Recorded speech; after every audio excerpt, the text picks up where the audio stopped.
Hi everyone, welcome back to my channel. This is your one and only Alpha. Today I'm going to tell you another inspiring story. It is about the mountain man of Odisha. But before anything else, if you like hearing strong and inspiring real life stories, you should definitely subscribe to my channel because I will upload new stories each week to keep us all inspired. So what are we waiting for? Let's now dive in with our story of the day.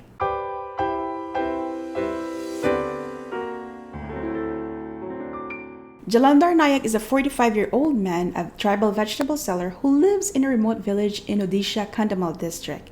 Odisha, was formerly known as Orissa, is an eastern Indian state in the Bay of Bengal, which is famous for its tribal cultures and Hindu temples. Jalandhar Nayak's family is the only families left in the village. The rest of the residents have actually fled out of the village in search for a better place because it is such an isolated village. There's no roads, no network, or access to facilities. In that village, Jalandhar Nayak lived with his family. He's got 3 sons. His sons actually goes to school. Going to school was not an easy thing for them. His sons goes to a boarding school in Pulbani. Pulbani is a municipality in Kandhamal district, which is about 10 kilometers away from his village, Chimsahi.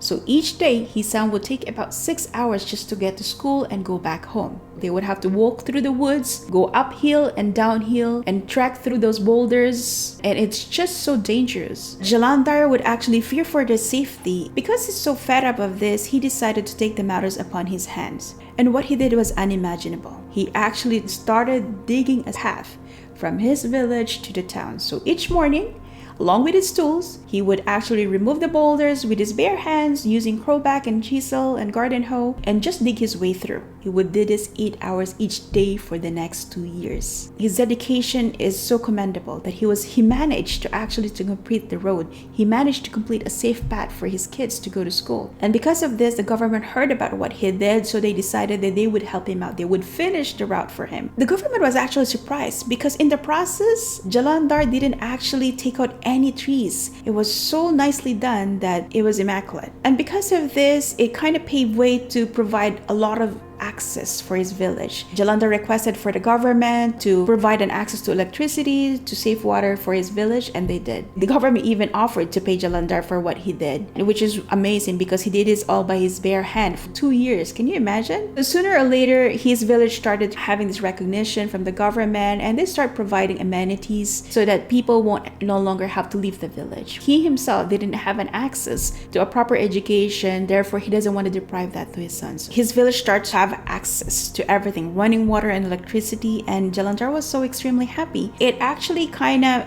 created or paved way for the village to have access to civilization. They're no longer isolated. Why I want to share this story, it's because this just shows the dedication of the extent that our parents would do or sacrifices they would do in order to provide a better future for their kids. And as a parent myself, you always have this at the back of your mind. You want to give them the best. You want to provide them everything. You want to give them the access that you never had as a kid or growing up. The love, the attention, the guidance, the values, all those kind of things, whatever forms they may be. But for Jalandhar, it is such an unimaginable task that he put upon himself. This is what unconditional love of parents can do for their kids. So that's it for today. I hope you enjoyed this episode. Please don't forget to show some love to the like button below and let me know what you think about this story. If you'd like to contact me or suggest a story, feel free to do so. My information will be provided onto the description below. Please stay tuned because I will be uploading new stories in a couple of days, so look forward to that. Thank you so much for your time. I really appreciate it. Until next time, bye for now.